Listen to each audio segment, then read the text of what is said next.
Yeah, thank you all for being here. Appreciate our fans for showing up on Saturday night. Probably the best atmosphere we've had in a home game in the 2 years that I've been the head coach. And we need to continue to build on that. It's important.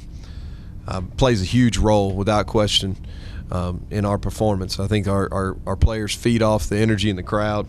Our students have been tremendous for 2 years, and I appreciate them. And the more I understand, the more you win, the more people show up. That's the way it is, and we fully understand that. The game was closer than the final score indicates.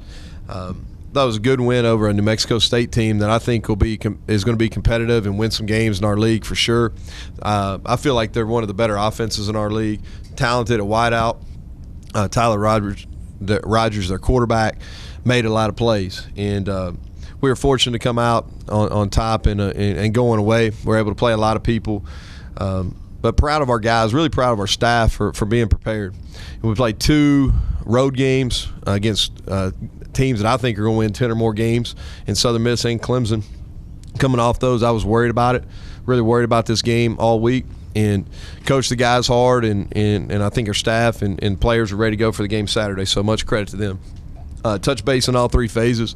Special teams were the difference in the game. On Saturday, they provided our edge without question.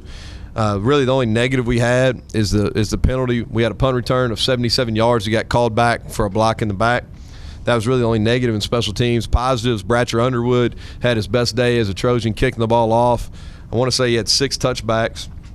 We had a 100-yard kickoff return. That's our most improved aspect on the team, and it doesn't have a whole lot to do with schematics or blocking, or it just has to do with a recruited returner. I mean, that's what it is, and we recruited Jabir to do that, and looking forward for the next 4 years with him doing that. He's talented, and then we had a punt that we blocked in return for a touchdown. Demetrius Kane ran it in.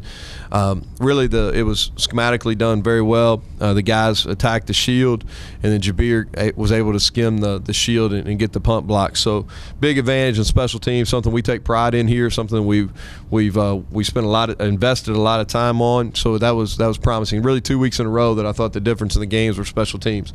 Defensively, played against a very good offense. I talked about that. The negatives, we had several, and I know you'll talk to Vic too, is we had breakdowns in our pass defense. We didn't have enough pressure on those guys. We had some sacks, but felt like we could get more pressure than what we did. We had some alignment issues. I didn't think our pad level was very good, and didn't play as physical or as relentless as we had the previous 2 weeks. And we've got to play much better than that moving forward to get to where we want to get to. The positives is again, we talk about special teams. We invest a lot of time. We invest a lot of time defensively in takeaways, and we were able to get 5 interceptions, and we stopped the run. We made them one-dimensional. I think they averaged 2.8 yards per carry, and that was with Larry Rose back. So, and they only scored 6 points. At the end of the day, you look at a lot of stats defensively, but the only one that matters is scoring defense, and held them to 6 points. So that was big. The biggest improvement is we're making plays defensively on the ball, and a credit to the staff. We've spent a lot of extra time doing ball drills and things like that in the off season. The guys did on their own. So last year we had some balls that hit us in the chest, or we had some balls on the ground that we didn't take advantage of. This year we're making those plays, so that's good. Offensively, this was the most complete game that we played all year. We played much cleaner. We only had 1 offensive penalty. The negatives, the biggest negative in the game, we had a lull after scoring that opening touchdown. I think we went 3 drives without scoring there. That was disappointing. But the positives are many. The best tempo we've played. We had 0 turnovers, 27 first downs in the game. I thought our perimeter blocking, which has been a point of emphasis, was much improved. 100% in the red zone, averaged over 5 yards per carry. And then the thing that I was pleased with coming out, we had 10 guys that carried the ball. We had 12 guys that caught a pass. So that was good. So finishing up that game, the awards we give out, Jabir Fry, we've already talked about. He was the special teams player of the week in our conference. He was a special teams player of the week for us. 100-yard kickoff return, block a punt. That's going to win you an award every time. So pleased with him. Offensively, DeAndre Douglas, a guy that's been consistent. He's our leading receiver. Went over the 100-yard mark in the game. Had 6 receptions. Our offensive lineman of the week, Tyler Lassiter, graded out at 90%. Senior, been steady up front really for 2 years. was productive in the game, provided good leadership. Defensively, Blaze Brown coming over, 2 interceptions, one nice return off an interception. Thought he keeps getting better. Our scout team players, our offensive player was our quarterback, Cade Young, done a nice job imitating Tyler Rogers last week. On defense, Abdul McKeeby from Hazel Green, Alabama, really has done a good job. He's going to be a good player for us down the road, especially on special teams. And then our scout special teams player was Monte Bartow, who, again, is another guy that you'll hear about. They're both redshirting that are going to be solid players for us. Corey McCullough Spirit Award goes to Gabe Hill. He's been out 2 weeks, but did a tremendous job on the sideline, providing energy. And then our Nathan Harris Service Award. And I want to say Nathan Harris' parents were here on Saturday, and really appreciate them coming back. And that was a special day for us to be able to honor them and in Nathan's memory. And he lives on each and every day with us, with our football team. And you see our football team wears these bands, and you'll notice those throughout the year. So appreciate them being here. And then Justin Lucas won that award, and really he's done a great job as a leader on our football team, but he's been out in the community really active in the last several weeks, doing some community service for us. So I appreciate that. Moving on to Idaho, and the big win for Idaho last week over UNLV on the road, a quality win for our conference as well. First flight trip that we have this year, really a long trip out west. You know, it's a difficult trip. It's going to be a first flight for a lot of our young guys on our football team, a lot of our newcomers that are just playing, true freshmen or junior college transfers. For most of these guys, a lot of first time they've ever been on a plane in their lives. So it's there's a lot that goes into that, not just the football game. A lot of respect for Paul Petrino and his staff. They came in here and beat us on homecoming last year. So, and most of that football team's back. And I think for them it starts offensively. I think Petrino's one of the best offensive minds in the game. Obviously, his brother, he was under his brother for a long time, and Bobby's done a great job. And they probably have the best offense in the country right now at Louisville. But Paul's a tremendous play caller as well. Linehan, the quarterback, can make all the throws. He really hurt us last year with his feet. He can make plays when the pocket breaks down, and that's continued. He made several huge plays in the game against UNLV, extending plays. The running back, Duckworth, is a physical runner. They do a good job mixing up their run schemes. They have 2 tight ends that they use in the passing game a lot. I think 2 of their top 4 leading receivers are tight ends, so that's going to be a different element that we haven't faced this year. They're a lot of speed at wideout. A lot of those guys are back. They lose their leading receiver from a year ago, but the rest of those guys are back, and they're big up front, really big. It's going to be 2 weeks in a row that we're going to be challenged in the passing game.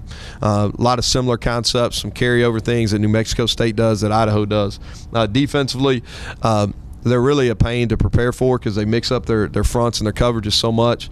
3 down, 4 down, huge bodies up front. They're well over 300 pounds across the board. They've got the defensive player of the week this week in the conference, and Caden Ellis. He made a huge play on a pick 6 against UNLV, really changed the momentum of that game. They've got a couple other linebackers that run well. So, and they did a good job. They got after us last year defensively. I thought they created a lot of chaos. We did not play very well. And then special teams, they've got the best punter and kicker in our league. I don't think that's I think he's got some absurd number of punts inside the 10, and they're sound in all phases. You can tell they spend time with that. So we've got our hands full. First conference road game. You know, like usual, our goal is to go out and get a win, but we will definitely have our hands full. So with that, questions? You've been, with the nature of the last couple of games that we've noticed, you've been kind of folding in freshmen, defensive ends, Marcus Webb, so stuff like that. Mm-hmm. And it doesn't look as though it's just to keep them happy and get them snaps. You get those guys ready. Right? Yeah, we have to. We felt like if our philosophy here, Barry, is if we're going to play them, if we're not going to redshirt them, we're going to play them. And sometimes as coaches, especially as a position coach and a coordinator, your initial tendency is to be a little conservative and play guys that have been through the war, been through the battles, and you kind of know what to expect.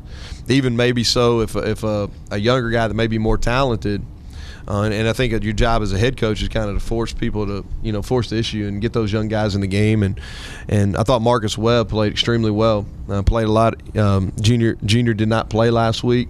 I think he played 3 snaps in the football game. So Uvakius McGee and Marcus Webb split that time, and I thought Webb was really productive. He's a guy that I'm excited about. He's going to continue to have a good year for us this year, but as he puts on weight and goes through an offseason, I think he's got a chance to be an all-Sun Belt type player. Zoe, it gives us another element off the edge. He created some pressure issues. We need him to come along. And he's done a nice job on special teams. I'd like to see him getting more involved in defense. He's got to continue to work on his preparation as far as that goes. But we're playing a lot of true freshmen. Jabir, obviously the special teams player of the week. Offensively, if you look at it, newcomer wise, Justin Wyatt made a start last week at a junior college transfer. Made a start on Saturday. Tavares McCormick is getting more involved. Sidney Davis scores 2 touchdowns. We've got new faces. Just talking about true freshmen, Tristan Crowder played a lot of football, 30-plus snaps in the game. J.L. Gaston played 30-plus snaps in the game. A true freshman up front. So we're getting a lot of those guys playing. Some of the defensive issues that you saw, the pad levels, the broken coverages, do you think that's some of it, just the grind of the season? You've had a couple of challenging games, and without a break yet, you still got one more game before the break. I think that'd be an easy scapegoat. I just think we didn't play very well. I didn't think our focus was very good. Thought we made some mental mistakes. Alignment issues shouldn't happen. That's where we were out of position based on alignment, and we're playing high, and that's a fatigue issue, and that's just not playing fundamental football. So while I'm fired up that we made 5 interceptions, I'm fired up we held them to 6 points. I'm not necessarily fired up about how we played overall, because I know for us to beat who we need to beat in this league to get to where we want to get to, we're going to have to play a lot better. This loss last year to Idaho, was that really a deflating loss for this team last year? A game that you guys kind of had ahead and probably should have won? Well, I don't know if we should have won. We never led in the game. You know what I mean? They handled us from the get-go. We had opportunities to win the game. I thought they played better than us and deserved to win. We didn't play very well. Brandon didn't play. We dropped a lot of passes. Defensively, we gave up all kinds of quarterback scrambles, and I thought they came in here and just soundly beat us, really. I mean, if you look back on it, if it's a game we win, we got a chance to make the postseason. But we didn't, and I just think most of the time in this game, as it goes through the course of the season, you usually get what you earn, and they came in here and outplayed us, and they did in all 3 phases. We got, and that's something that we won't really talk about too much, because we're a much better football team than we were a year ago. I think they're a better football team than they were a year ago. So there's some crossover in what we're doing on both sides of the ball. But no, I think they deserve to win the game last year. They outplayed us. Coach, after an impressive 3-1 start now, how do you as a head coach and the rest of the coaching staff coach these guys moving forward? Same. We coached them harder last week than we've coached them all year. We've got to continue to do that. We'll stay with the same process Monday, Tuesday, Wednesday that we've done all year. We're going to practice really hard and really physical on Tuesday and Wednesday. I'm waiting for it to cool down a little bit, but we can't control that. So, I think we've got to continue to get a lot out of them. We got to get better in the week. You know what I mean? And the season is not such a grind just yet. And if you look at it, I think we only play in a 4-week period. We only played 2 games, so we've got some time to rest. But we're going to continue to coach them hard and practice really hard this week through the going into the bye week. You challenged the receivers and the quarterbacks after last week's game at Hattiesburg. How did you like their approach to the game on Saturday? How do you think overall how they did? Prepared better during the week. Caught the ball when it was thrown to them, in better spots. Our route running still got to get better, listen. Here's the deal. I played the position of wideout. I coached them for several years. I'm going to nitpick at that position.